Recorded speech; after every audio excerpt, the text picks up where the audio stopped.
Hello, everybody, and welcome. So today we have the great pleasure to talk to Logan McClure. Logan McClure is a SCAD alum. He graduated in 2019. I had the pleasure to be his professor for Studio 2 and 3 and programming and some Unity classes. Logan was the lead developer for Project Needlepoint that some of you may have seen, and he's been working lately at 343 Industries. Logan, the floor is yours. Hi.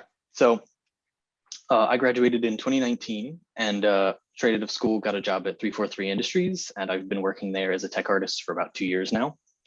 And I wanted to use this as an opportunity to talk to you guys about sort of what type of different jobs there are in tech art. I know when I was in college, I knew there was a sort of like tech art field, but I didn't know what the specific jobs were or what the skills were. And so I just sort of was like, all right, I'm going to learn as much as I can about tech art stuff. I knew I wanted to do sort of more technical stuff. Like I said, or like Cyril said, I write code. So I knew I wanted to do something a little more technical, but I just didn't know exactly what I wanted to do. And so hopefully this will be a good opportunity for you guys to understand what sort of jobs exist, what skills you need to get those jobs, and maybe learn a couple things.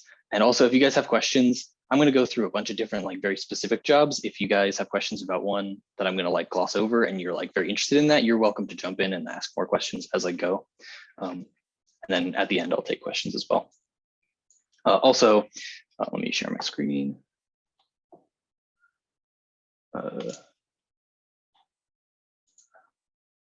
I got some pretty art that we've released from Halo, but I'm probably not going to talk that much about Halo just because of NDA stuff. We are launching in a couple of months, so I don't want to accidentally say something that I'm not supposed to say. So I'll try and steer clear of those types of topics. But I'm going to talk about like just general tech art type stuff, and I also have a couple like artist things. So let's see. Basic points I want to make: what type of tech artists exist, what skills you need to know to be that particular type of tech artist, what type of software you need to know to be that particular type of tech artist, and then what classes you can actually take so you can learn those skills and software. But an important note, the industry is always evolving, so I'm going to give you some specific software that you should probably know if you want to do that job, but like in a year, this will be outdated. And like, especially if you're like a freshman, by the time you get, to looking for a job, like the software might be totally different. So, you should do your research. I was a little afraid to do research at some points because, you open up the job application and it's like, you got to know this and this and this programming language, and you got to know this. And so it can be like sort of intimidating, I think, to start looking through job applications. But it's very important to like do your research and see what trends exist across all of those things. And like, you don't need to know everything, but if you're seeing like Maya pop up again and again, or C++ pop up again and again, or whatever it is, you probably need to know that thing. So that's an important thing to learn. And then, just know that skills transfer. So if you know Maya, so one example is I say Maya for a bunch of stuff because SCAD sort of focuses on Maya, but like, if you know how to use Maya, you can learn Blender in like a weekend or two, like you might not know everything, but just because a new software pops up, like most of the skills that you learn from one software will transfer to another. And that goes for, Unity and Unreal, which SCAD focuses on, to like, for example, we use a proprietary engine. So we've talked a lot about our slip space engine, and it's, our own thing. And, obviously no one getting a job at 343 knows how to use it. So you have to use the skills that you've learned from Unity, Unreal, and they'll transfer. And then for skills, these are like foundational type skills. These are the types of things that you learn in like your foundations classes at SCAD. And these, are just a matter of practicing basically. You can learn the fundamentals of them, but they're just something you have to, just keep practicing at. And then as you, learn software, as you work in your studio classes, stuff like that, your skills are always going to be improving. So, and then this is just my experience. I've only had one job really in the AAA industry. So this has been my experience. Your experience might be different, but I'm just going to talk about the stuff that I've seen. And then I'm going to start going through like specific jobs and start with like the least technical and then go all the way up to the most technical. So I'm going to start off with concept art, which is for games, at least, probably as traditional as you can get. So this is one of our concept pieces by Martin, who's our art director, or our co-art director or something. He's great. I work with him all the time. A lot of what he does is he'll make these like beautiful paintings, basically, of like, all right, here's what I want the world to look like. And so we've got these like hexes in the game, as you can see here. And, you know, at some point we needed, you know, a vision for what they would look like. And so he, you know, got in Photoshop and digitally painted out and, you know, sort of gave an idea of what the world would look like so that the other artists could, you know, create their pieces. This job is really cool. It's also hard. You have to be really, really good at painting. So the top software you need to know to do this would just be like Photoshop mainly. Like most of what they do, I think, is, again, from my experience, is just paint in Photoshop, a little bit of ZBrush maybe, or Maya, and they'll do a lot of paint overs. So for concept specifically, it's all about efficiency in the industry. You don't want to, you know, sit down and take 10 hours to do like a beautiful piece every single time. That might be great for like this one, which you're going to release online and look all pretty, but most of the time you're trying to iterate quickly. And so you're like, all right, I'm going to paint over what we already have. So a lot of what we'll do is take a screenshot of the game and we'll go and paint right on top of it. And he'll give us like art direction that way. And then obviously some other skills you might need to know are anatomy and perspective, if you're doing like human concept. And then some good classes that you can take if you want to do concept art. We have a sequential art anatomy class that you should probably take. Just drawing 1 and 2 are very important. There's another perspective drawing class that you can take to learn about, you know, perspective and stuff. Although you can kind of cheat with some of that by just modeling it in Maya. And then, oh, I have a typo. I gotta fix that. Got it, okay. But you can fake a lot of that, but you still probably need to know the fundamentals. And then there's another environments, props, and structures class, apparently, that Monica told me about that you should take if you want to, which does a lot of like, basically like the whole concept art process. Okay. So next into surfacing. So surfacing is basically making textures and materials. And immediately it starts to get into some technical stuff. So, you know, there's this very wide tech art field, and it encompasses like a bunch of different jobs. So if someone says they're a tech artist, it really doesn't mean that much necessarily. It's just like it's like saying you're an artist on a game, basically. And in my opinion, it's sort of like a spectrum, in that like, as soon as you're doing surfacing, you're already getting into technical stuff. You can't really be a game artist without doing some technical stuff. It's just, you know, games are technology. So I guess Photoshop, like painting, is as close to like a traditional art as you can get. But as soon as you get into surfacing, people are using things like Substance Designer, which is, you know, nodes and stuff to make different materials. But anyways, we'll get into some more of the more technical jobs later, but you will need technical skills no matter sort of what job you choose.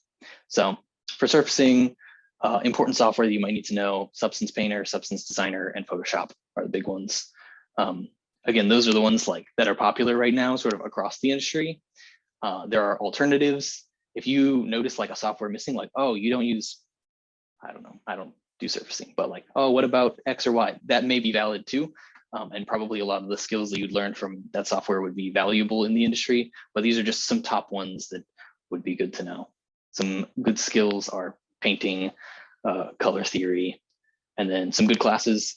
Game Art 1 and 2 are like surfacing 101. Like that's, if you love that class, Game Art 1 and 2, and you love like making all the different, you know, assets and materials, obviously it's more like material based than it is modeling.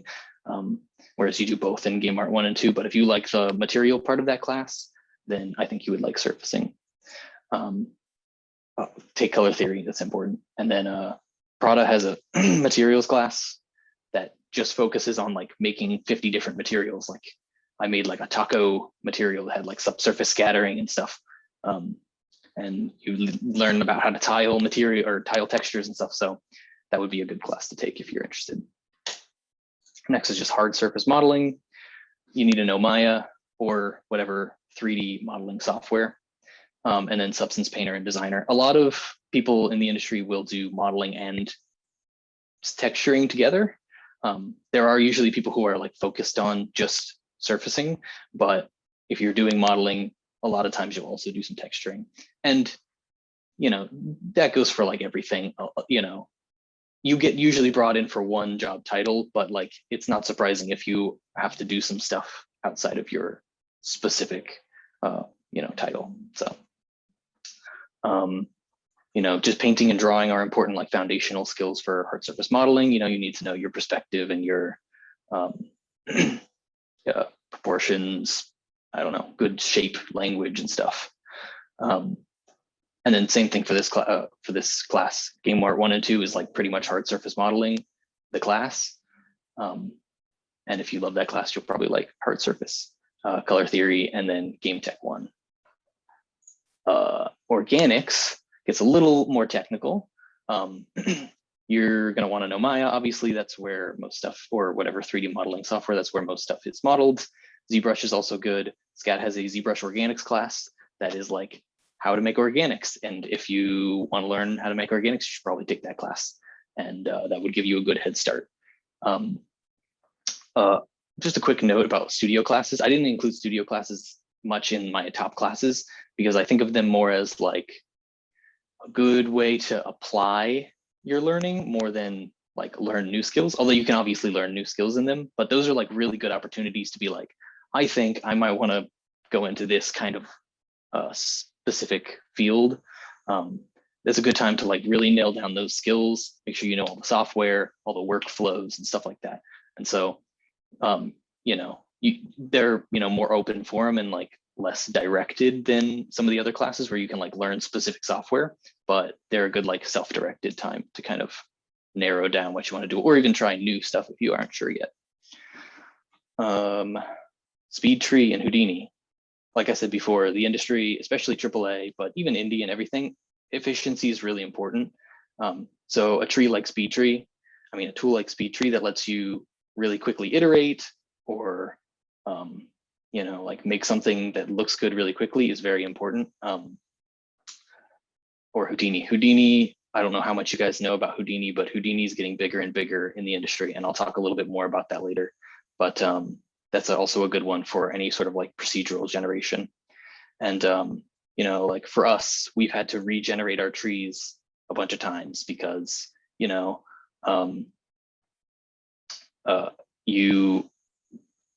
do one iteration and then you're like, oh, we need to do this and that, and like make some changes. And so to go back and remodel the entire thing in Maya would be extremely time consuming. So having something like SpeedTree to like kind of speed up your iteration loop is really, really important. So that's a good tool to know.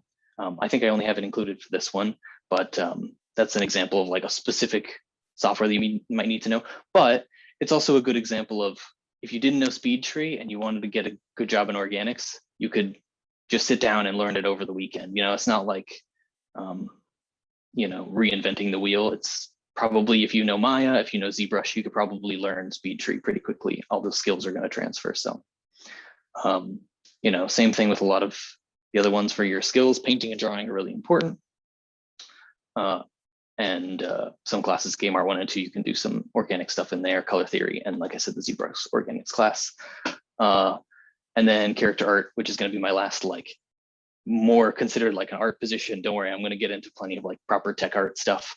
But I just wanted to kind of give a baseline with some of the art stuff, and anyone who's interested or not sure exactly they want to do some of the, positions that are generally considered art. So character, I know SCAD has a lot of character people. You need to know ZBrush, Maya, probably Substance and Photoshop as well. And then you need to know your anatomy, drawing, painting, your top classes. There's an anatomy class, the sequential one, which you should probably take, and you should take probably all the ZBrush classes just to learn that software really well. So the first one that's sometimes considered a tech art job would be effects.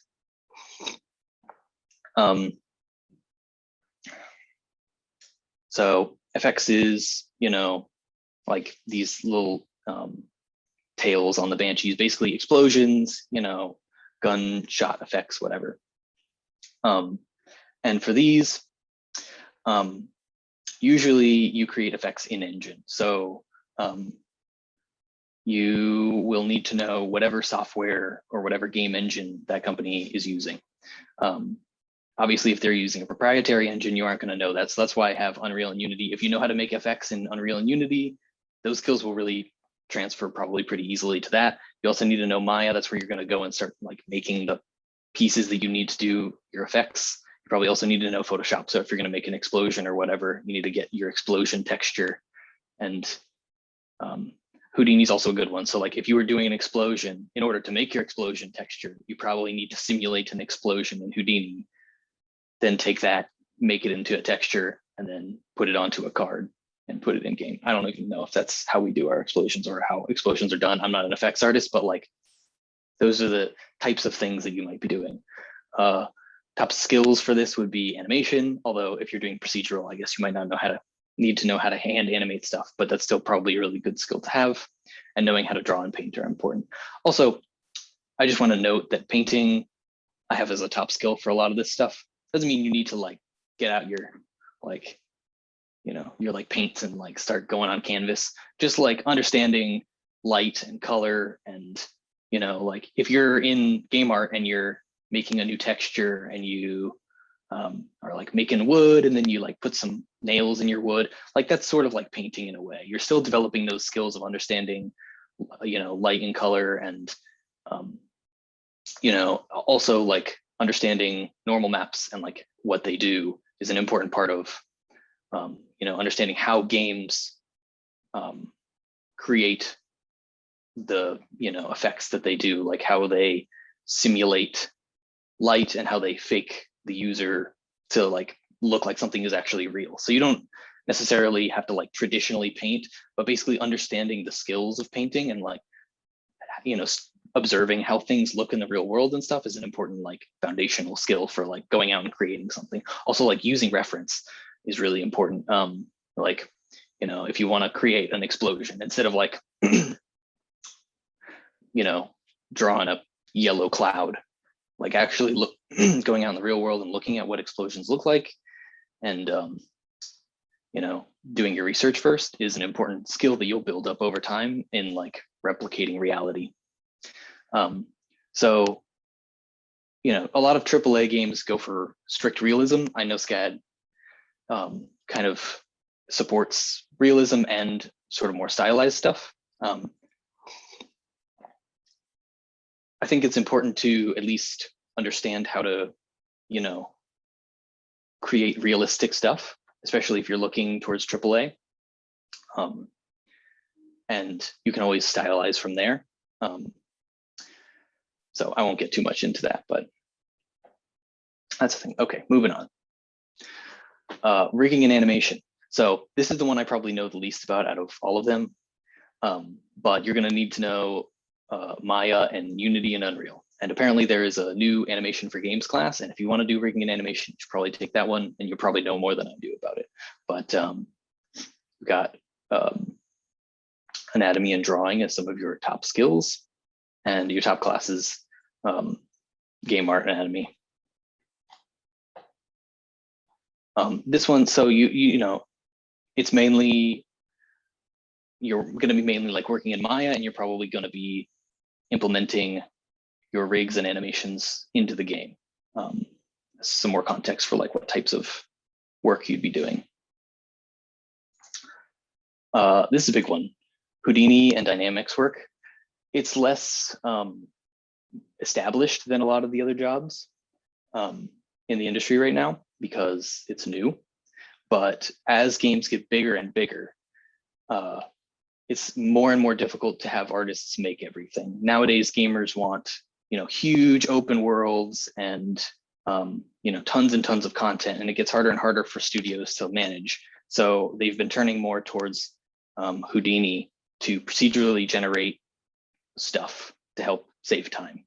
You know, obviously you're going to get less quality if you procedurally generate something than if you hand place it. If you have an artist go in and place every single individual flower or whatever, that's going to be it's going to look better. But to save time, to save money, studios turn to, the most efficient solution.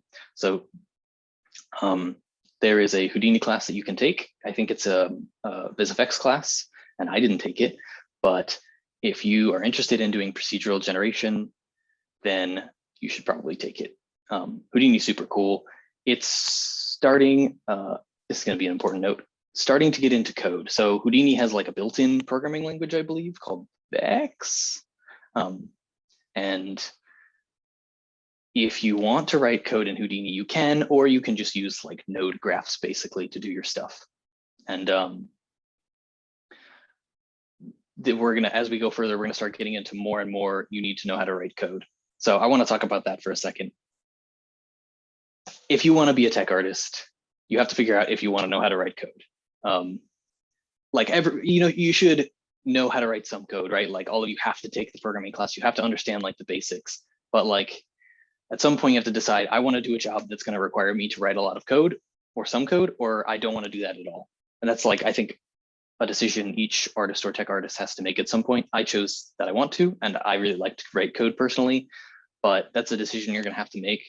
And writing code is one of those things that like pit of despair, you're gonna have to like sit down and learn it one day. I mean, like obviously we have classes to help with that, but like you're gonna have to like understand it. And if you do, it's gonna open up your opportunities more. You're gonna have more job opportunities and you're gonna be able to do more stuff, but it's just gonna like take a little bit of practice. So if you already know how to write code, also you'll be super useful in studio because everyone needs programmers. So if you know how to write code, also if you like do blueprint scripting, you're closer to writing code than you think. Blueprint scripting, in my opinion, is just like a pretty looking writing code. It just allows you to basically avoid some of the not fun parts basically of writing code, like syntax and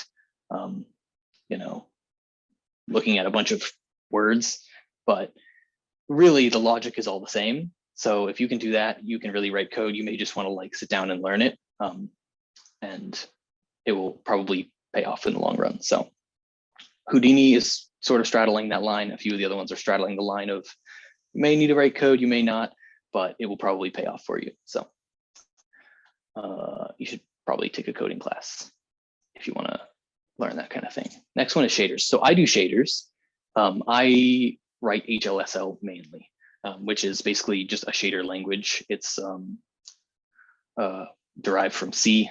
So if you know any programming language, it's pretty straightforward. If you want to do shaders, you probably need to know how to write code. We do have people who basically don't know how to write code, but still sort of do shader work, and they mainly work like in node graphs, and that's a valid career path too.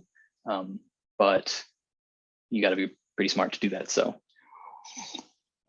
if you really, liked game tech, game tech for tech art, that's wrong. It's supposed to be game tech. If you're taking game tech 2, is Cookson still teaching that, by the way? The Cookson's game tech 2. Yeah, he is. That class is like literally the shader job. Like if you like that class, you'll probably like writing shaders. Again, like in the industry, a lot of shaders are written in code as opposed to node graphs, but it's all the same thing. Don't let code scare you. People are scared of it, but you shouldn't be. It's just intimidating. It's not actually that bad. Okay. Prada's material class is also really good because you learn about like, what this code is supposed to be writing, right? Because like, I put code under skills because it's a foundational thing. Really, the job that I do is like, how do I want this object to interact with light, basically? How do I want this thing to look in the foreground? How do I want it to look in the distance? And that's the things that I'm really thinking about. I'm not thinking about how am I going to write this code as much. So it's just a tool basically to achieve a certain look. So, you still need painting type skills, looking at reference, that kind of thing, and color theory. So like a lot of what I do is like, oh, I need to make this plant look better. I'm going to look at what it looks like in real life for reference. Then I'm going to, maybe that's in a node graph. So I'm going to go into that node graph and, make some changes, add in a different fade or something like that. to sort of achieve the look that we're trying to achieve. Next one is engine and tools. This is a cool image that we got to release of like our tool set in engine. And there are jobs that are, you just go in the engine and do stuff. This one's kind of vague in that like there's a bunch of stuff to do in the engine. Basically, there are tools developers who create a bunch of tools, and then there are people who use those tools to do cool stuff in the game. And there is a job that is, I could have separated these, but there's a job of the people who make these cool tools and the people who use these tools to do stuff. And that's a tech art job. So like maybe it's, you know, like I think this is like a fan here in this map. Like somebody's got to make that fan turn. I guess like maybe a rigger would do that, but like maybe you've got to have like a ship fly around, or maybe you've got to have I don't know, something go up and down. I don't know. So that kind of goes a little bit more into dynamics, but we have a bunch of tools basically in our engine. Again, like baking light maps, for example, or I don't want to get too much into specifics, but there's just a bunch of stuff that you can do. And in order to sort of get that job, you usually would want, you know, experience in a game engine like Unity or Unreal, experience in Maya. A lot of stuff is still in Maya, even though game engines are huge. A lot of work still happens in Maya. I think you'd be surprised. And then knowing how to write Python code is also useful because a lot of tools are Python. The reason that Python is cool is because it's very like easy to write a quick script to do a thing. So if I was like, oh shoot, I need to move all of the pipes in this level 4 feet to the left, but I don't want to go in and move every single pipe 4 feet to the left manually. I could just write a Python script to do that. And so that's something that like, that's somebody's job to just do that kind of thing. And Houdini also is useful software for that. The skills for this are just like technical skills. I got a bit of feedback on this presentation before I showed it to you guys. And one of my friends who does sort of this kind of thing said, it's really important for you to understand basically just like file management, you know, like it's kind of hard to put like a hard skill on this, but like if you needed to take a file, import it into Houdini, export it, put it into Maya, change it to thing about it, export this part of the file, and then again, like I can't go into too much specifics, but you know, just understanding like tech skills, basically like that kind of stuff. If that kind of stuff appeals to you, this might be the job that would appeal to you. UI and UX, if you're designing tools, you need to like, you know how to make a nice interface for them. Writing code can be important for this job usually, but we do have engine and tools developers who don't write code. So that's not necessarily a requirement. And then if you're writing code, you need to know some, you know, fundamental math. Tech Art 1 and 2 are like pretty similar to what you'd be doing in this job. The coding intro class is going to be important, and you can take the Houdini class if you're interested in Houdini. There's also, at least there was when I was there, I took a visual effects Maya tool class where you like make different Maya tools that do stuff. That's pretty similar. We have you know, people who make tools in Maya and people who make tools in the game engine. And if you know how to make tools in Maya, you can get a job at any place that, you know, uses Maya, because everyone's looking for new tools. And then on the far end of tech, I have graphics.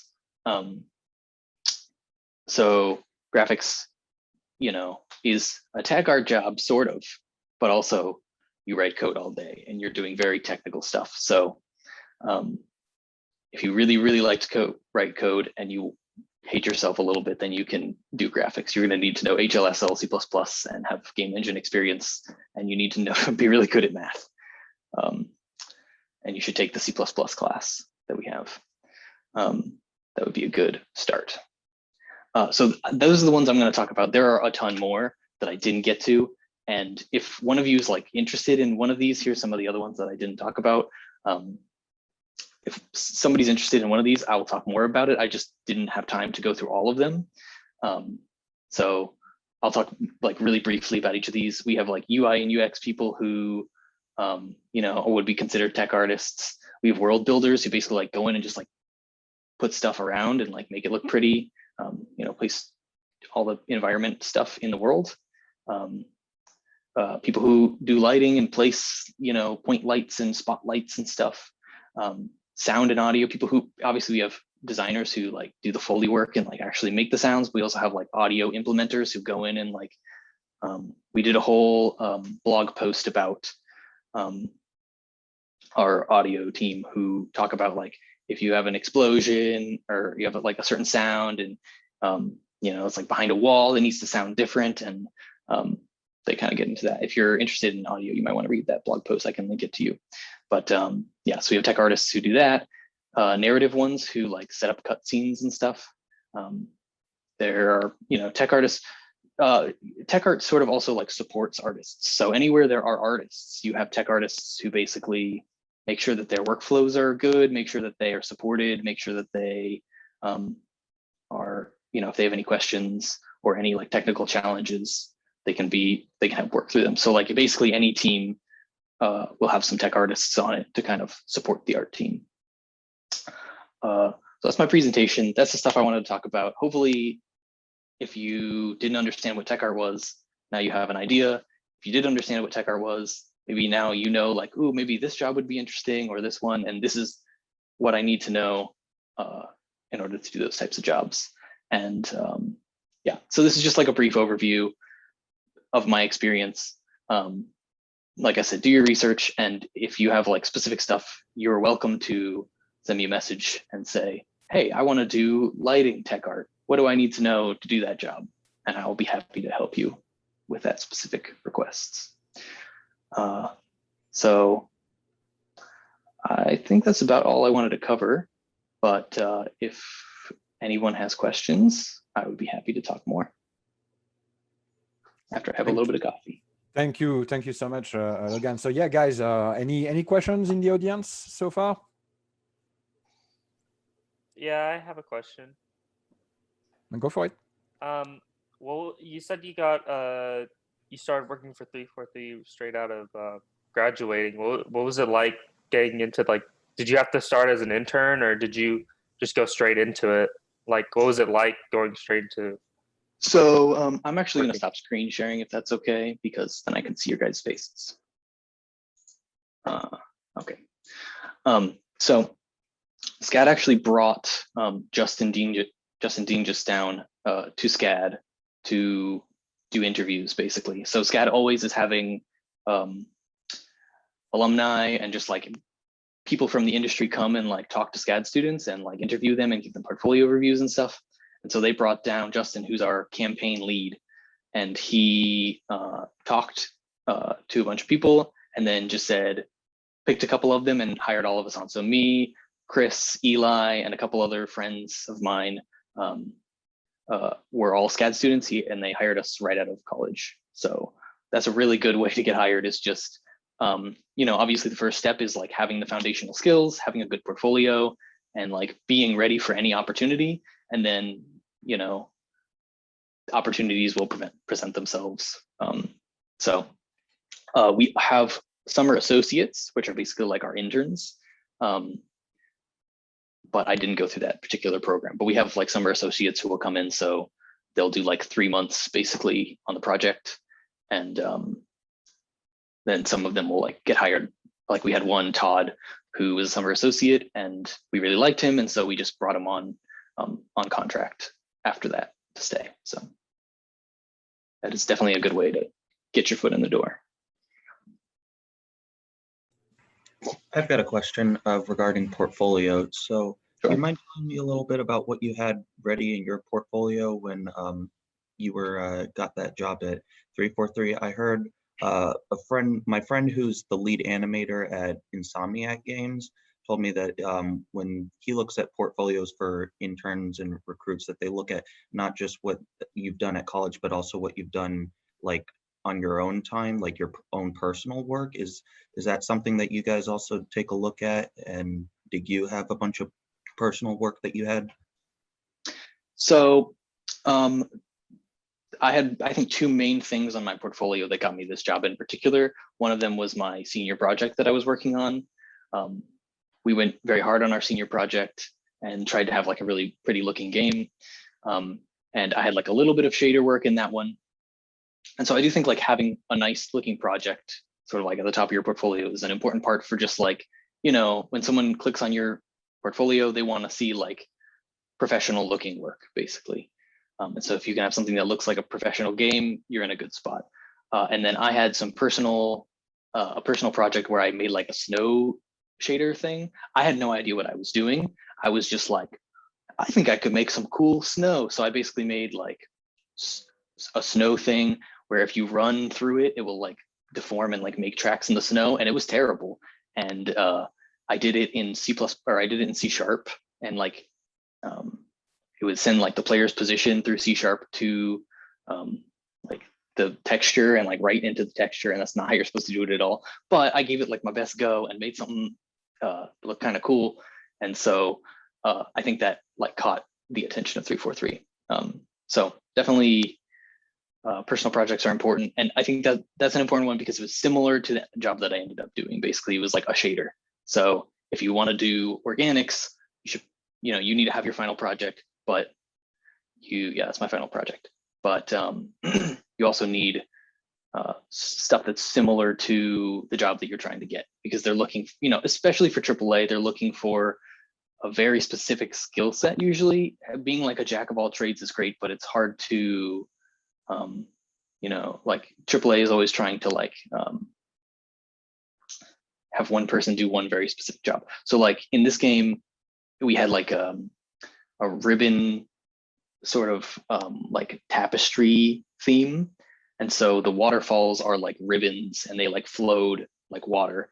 And I had to write a shader for that, basically, that like deformed the vertexes so that they looked like they were like flowing like a river. And so that's a tech art thing that I did. Also, something that I put together. So I put together a specific tech art like reel for that interview because it was a tech art job, and I didn't necessarily like, I wanted to show my specific tech art stuff instead of just like showing the whole game trailer. So I was like, here's the specific tech art stuff that I did on this project. So I don't know if that's what got me the job or not, but it might be worth, just having your game trailer with your pretty cinematics and titles and stuff might not be the best way to like get a specific job. You might want to make like a secondary video possibly, or like a breakdown. I know Scad likes to push like doing a breakdown.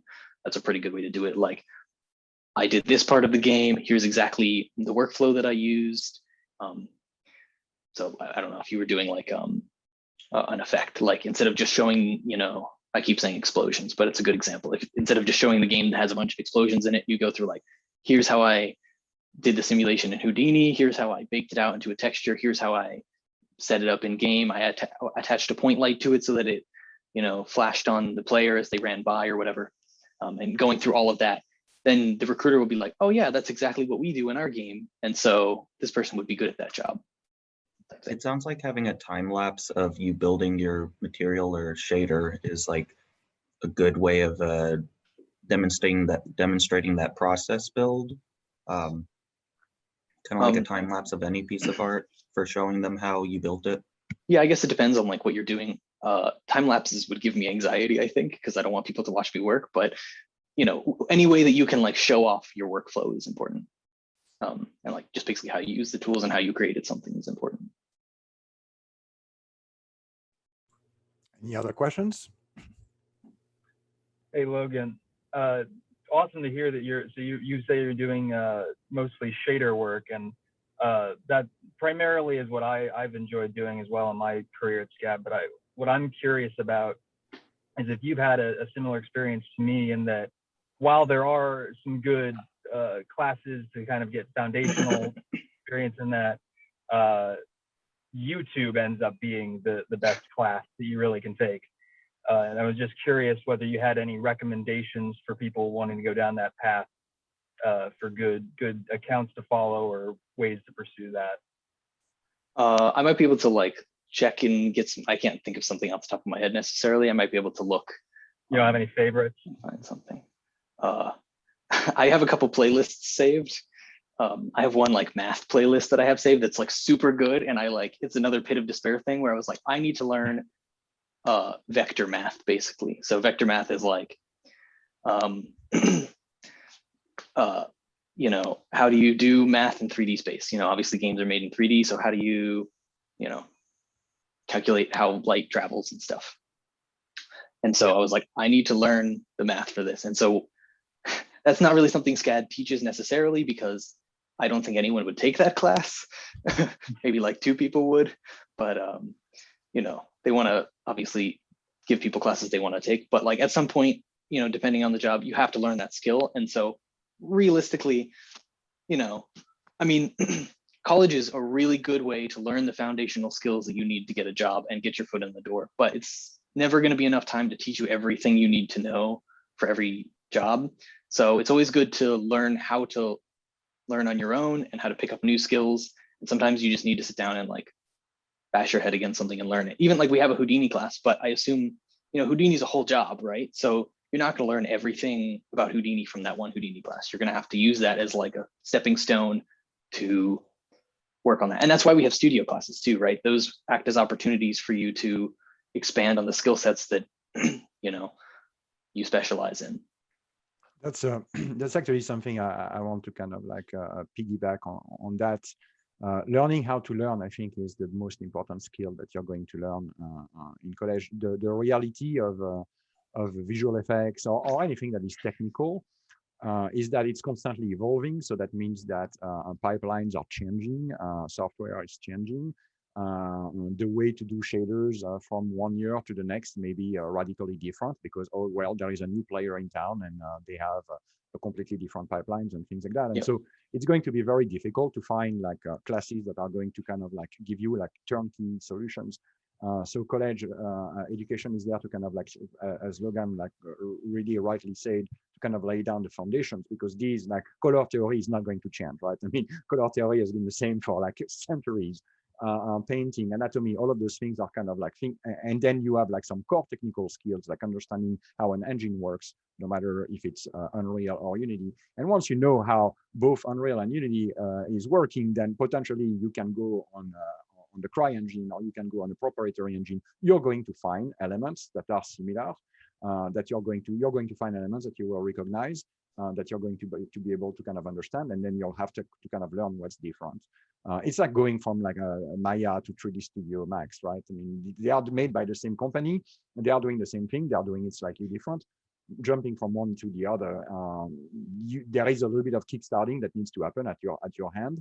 But at the end of the day, though, if you know one, you have the basis that you need to kind of like expand your knowledge to the next one. So that's often a question that students have. It's like, where do I learn that? And the reality is that some of those things, some of those processes are like 2 or 3 years old. You may not even have people that can teach it because nobody kind of like completely master it, right? And this is going to happen more and more and more. And the more you get video games, the more popular video games are, the more you're going to get new tools for video games that are going to kind of pop out of nowhere with nobody that has kind of a complete understanding on how they work, and basically kind of is going through the motions of like learning how they work. Things like Houdini, for example, I mean, I could be mistaken, but historically Houdini was not really used for video games. It was more like used for like movies and things like that. But now Houdini is becoming more and more kind of like a pipeline for video games. So like it's changing constantly. Yeah, I think that's a really good point. Like I talked about Houdini a good amount, but that's new. Like Houdini's old, but using it on games is very new. And so that's like a new thing that like, it's going to take some time to like, you know, disperse throughout the industry and stuff.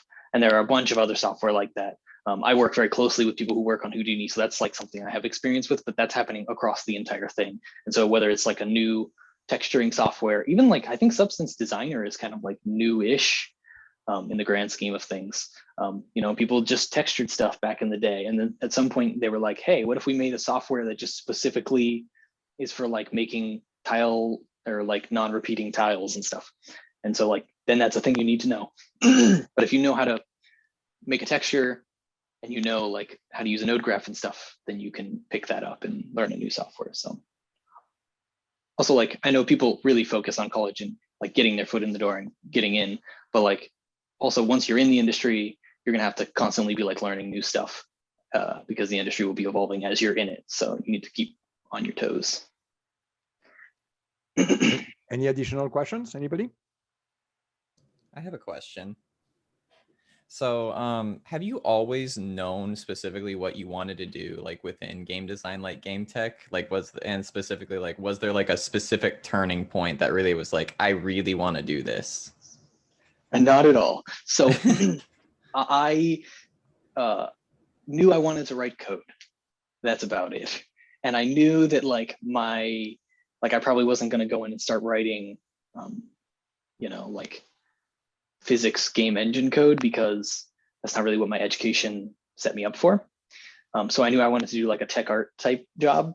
But like I said, sort of like a good reason that I did this presentation is because I didn't even know what jobs like there were. I knew kind of like roughly a little bit, but like not as clearly as I hope that I've set it out here.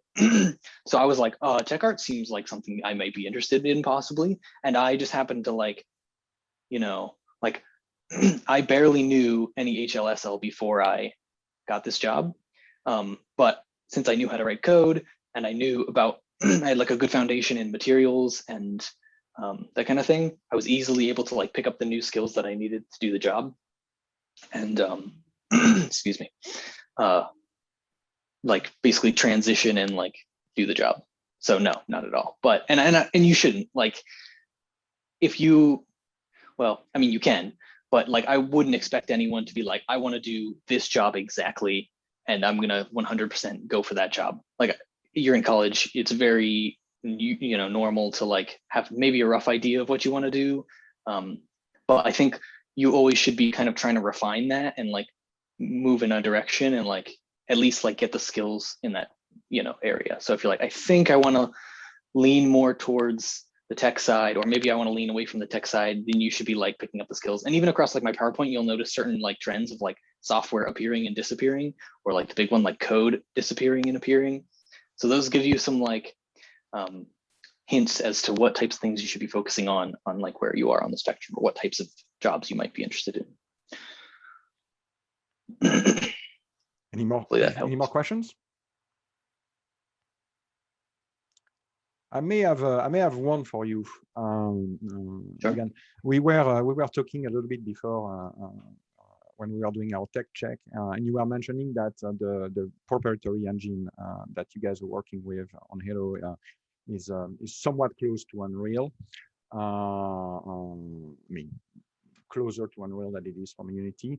From your perspective, as a tech artist and as a coder, understanding how different engines are working. So if I remember correctly, when you were taking my coding class, you mentioned that you were also working with XNA, right? You have Yes. some experience working with XNA. So can you talk a little bit about like how helpful it has been for you to know two different engines like Unreal and Unity, and what did it bring as direct benefits of like understanding those two very different techs? Did you get anything from that? Is that something students should pay attention to? I definitely think it is. So I think if you limit yourself to one game engine, like let's just say you said, well, Unreal's the most similar to the AAA industry, so I'm just going to learn Unreal. It's easy to get not a super clear idea of like what the fundamental important building blocks of a game engine are. So like maybe you really learn about like baking light maps, and then like we're moving away from baking light maps because if you have an open, don't tell them that. No, it's fine, because we have an open world, and so we have real-time lighting, so like you can't really do a lot of baking light maps. So that's, if you were just like Unreal and like that's the thing, it would be hard to understand, like that's an important piece and that's an important piece to know, but like I mean, Unity baking light maps is also kind of a nightmare, and like okay, I won't get too much into the weeds of that, but like it's important to diversify what kind of game engines you're looking at, because you'll start to pick up on things that are similar and things that are different, and those are important things to pay attention to. The things that are similar are usually going to be similar across any game engine that you pick up, and the things that are different are there for a reason. So like maybe that reason is in Unreal, you have all of these like starter projects, for example, and those are good because Unreal already has a lot of tools built in for those types of games. So if it's like a first-person shooter or a racing game or whatever, they already have a lot of like foundational tools for a first-person shooter and a racing game. But if you open Unity, you'll notice you just open into an empty world. And like for some people that can be a little intimidating, but it tells you that Unity is more for, it's more of like a blank canvas for making sort of like whatever type of game you want. It has less like built-in support for those types of things. You know, obviously AAA tends to make a lot of games that are sort of similar and share a lot of the same tools. And so, you know, AAA game engines definitely are more towards the Unreal side, in that they, you know, like if you make a racing game, it makes sense for you to design your engine for racing games and your tool sets for racing games and stuff. But Unreal or Unity is more like an open toolbox. And so anyway, to summarize, if you are able to like learn two different ones, you can kind of figure out, okay, so these are the fundamental things you need to have for any game engine to work. These are the things that are like extra little features that they have to make these types of games look better or work better. Hopefully that helps answer your question. And do we have any other questions based on this? I have one more thing. That also goes for like 3D software too. Like if you learn Maya and Blender, you're going to understand that like creating a primitive and scaling it and stretching it and like welding vertices, like these are fundamental things for 3D modeling. But like whatever weird tool Blender has, like Boolean something maybe is like specific to that software and like not as important, I guess. Although you can Boolean in anything, but you know, you understand. Maybe as a closing question, kind of like maybe more open. You guys had a pretty successful Studio 2 and 3 group. You all got along really well, and you made a splendid game. Needlepoint was absolutely gorgeous. Do you have any advice for students on kind of like how to negotiate their senior year, like how to get there in a state where you're going to be optimal? Like, I mean, we are about to close our quarter here.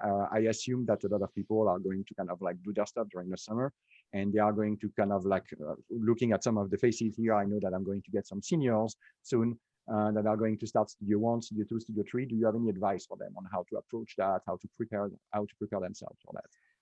Yeah, so this will kind of go contrary to some of the other stuff that I've been saying. It's very important for you getting a job to like set yourself up and your skills up for a very specific, narrow, I mean, not always, but like, it's good to have like, especially in AAA, like, I'm going to do this thing, or at least be prepared for this, or like some similar things. But for studio, an important part of it is doing whatever needs to happen in order to get the game finished. So like, I had to do like animation stuff that I've never done before, and make shaders, which I had never done before, and LOD stuff, which I've never done before. And in order to get like a good finished product, you're really going to have to like diversify a little bit and like try, like do something you've never done before, do the research and figure it out. And like, I think a lot of studio projects, the issue is that, you know, like a team will just randomly get put together. Everyone has their own specialty. You're getting a little bit of my cat there. Okay. Everyone has their own specialty, and everyone just wants to do their part with their specialty and have like a nice portfolio piece. So like the effects person just makes 50 effects, and then the artist will make 50 models, and then it just doesn't really ever come together a lot of the time. Like their styles are clashing, or the game isn't functional. Obviously finding a programmer can be a difficult part of that, but it's important to, you know, look at the game as a whole and be like, all right, what does this game need in order to be like a nice finished product? And I think that will come through in like the finished product to employers when they see that it's not just like a bunch of artists like throwing stuff in a pile. It's like a working game. And something that me and Justin talked about when I was in my interview is an important part of being a tech artist is being versatile. Although you might have a specific refined skill set, being able to help an artist with a problem, even if you've never like done that before. What are you doing? Sorry, she's gonna knock my coffee over. Being like versatile and being able to like tackle a problem and go in and like figure it out and knock it out is definitely an important skill. And so I've had to do that a bunch of times. Someone comes to me and they're like, this tool isn't working. What do I do? And I've never used that tool before, but I'm like, don't worry, I got it. Go in there, work with it a little bit, figure out what's going on, do some research or documentation or whatever, and like fix that issue or figure out who to talk to or whatever. So, you know, and so like I said, me and Justin talked about that, about how, you know, like sometimes you just have to like get done whatever needs to get done. And especially in AAA, like, you know, there's, we use the term like fires, like something will just be on fire since it's just like a very quick, you know, very rapid paced industry. Like something will break and emails start getting sent and like people are freaking out about it and like somebody needs to go in and just fix it. And so like that's part of what a tech artist does. You just go in and fix it. And so that's how you make a good game, in my opinion, in studio, is like whatever the issue is, you gotta go in there and fix it. Maybe all of your normal maps are messed up. Somebody's gotta go in there and flip all the green channels or whatever. Like, you know, don't just go in and do your little slice and then like hands off, like, all right, somebody else fix it. You gotta go in and like bring it all together. That's excellent advice. Somebody's gotta bake the light maps. Somebody, if you're going to take my class, you're going to bake those light maps. Yeah, I was up baking light maps until 2 a.m. and sometimes you just got to do it. Hopefully, it's a little better now. Okay. Do we have any? Do we have any remaining questions? Any closing statements? Were you good? Everything makes sense to you guys? I was wondering, what second game engine would you recommend us learning other than Unreal? Probably just Unity. I mean, there are other options, but Unity is the most accessible, basically. I figured Unity, but I thought I'd still ask. I mean, if there's another one you're interested in, it's probably also fine. But that one's a good option. Actually, second question onto that. So can you describe a little bit more about what it was like going from what you knew about Unreal to like this Lip Space engine? I know that they're kind of, you were talking a lot about how a lot of AAA engines are very similar, but could you be a little bit more specific about their differences and similarities? I mean, I can't talk too much about specifics just for NDA reasons. General things. Yeah, I get it. Like you can't get too specific about the Slip Space engine. But let me see how I can answer that question. I mean, you're gonna have, you know, core fundamental, like this is how you make a game engine. Every game engine, no matter what company you go to, is gonna have this tool and this tool and this tool. Everyone has the same, I've even noticed, interestingly, like every studio has the same problems to solve. And so like, you'll go in and see the same weird issue that you're having in your game in other AAA games. Like everyone's trying to fix the same problems. Everyone's trying to make bigger worlds and figure out how they're gonna fill them. Everyone's trying to make real-time lighting. Like everyone's kind of like tackling the same issues sort of like at the same time across the industry. So you're gonna see a lot of the same tools popping up in engines. And also people move around from studio to studio and they say, well, at the last job I worked at, we had this tool and this tool. And so if we just make that, then that will solve all our problems. So you'll start to notice like, oh, these things are very similar across no matter what sort of company you go to, depending on the sort of different problems that they're trying to solve. And so without getting into too many specifics, you'll start noticing the same kind of like workflows and the same tools and the same pipelines popping up no matter where you go, just because that's sort of how the industry functions. Well, and to kind of help you with the NDA part and answer Austin's question, if you look at Unreal and you look at Unity and you look at the differences between both engines, you will kind of get an idea of how exotic a proprietary engine can be, meaning like the things that they have in common. That's what Logan was saying right earlier, like the things that they have in common, most likely you're going to find them in any other proprietary engines. Where Unity and Unreal differ is most likely where you're going to kind of fall into like very specific of what that engine was built for, right? Frostbite was built to make a certain type of games. And that's the reason why when they tried to make Dragon Age, it was a little bit more complicated because Frostbite was not made for that. So they were missing the tools for that, etc., etc. So these engines get very specialized. So if you look at the types of games that were made on with that engine, you know that you're going to get some stock tools, just like Unreal gets kind of like shooter ready prefabs, or I don't know if it's called prefabs or actors. It's actors in Unreal, right? But the differences are going to be stark, and that's the reason why it's not a bad idea if you're going to be a tech artist to kind of at least know 2 engines, just to get that gymnastic of like adapting and saying, okay, yeah, I know how to use that for this one, and that process here is different, or like to learn how to look or where to look, or how to kind of create your own tools.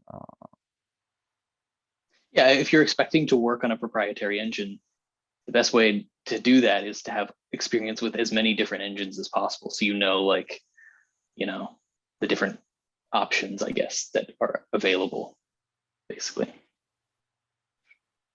Okay. Any remaining questions, everybody? Nope. We good? Okay. Well, Logan, it was a real pleasure. Thank you. Plus, it's always nice to see some gorgeous Halo art. I had to put it in. It's great. They really have one of the things that has always been striking me about Halo is how it's that mix between technology and nature. To me, that's like the big thing of Halo, right? It's that it's not everybody can do like super high tech towers and things like that, but with Halo, they are always in those gorgeous environments with those greenery and those beautiful skies and those mountains, and like that's really what makes it epic. And as I was looking at the art on your slides, it reminded me why I love that IP so much, and why the job of a tech artist is so important, because those rocks they gotta look just right, not too shiny, not too matte. Those rocks. Oh man. rocks and real-time lighting. This is an interesting puzzle to solve. Yep.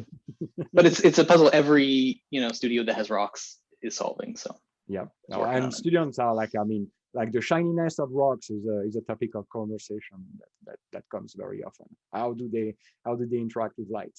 How do they interact with light under certain circumstances? Right. Yeah, that's definitely interesting.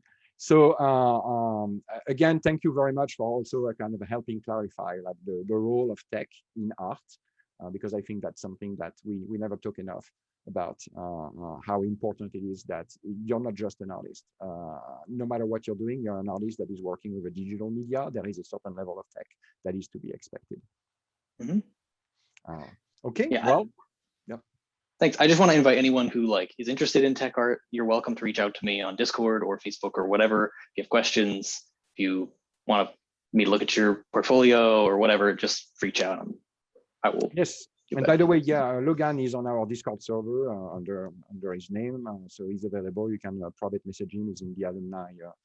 He's one of kind of those like light grays name in our server population.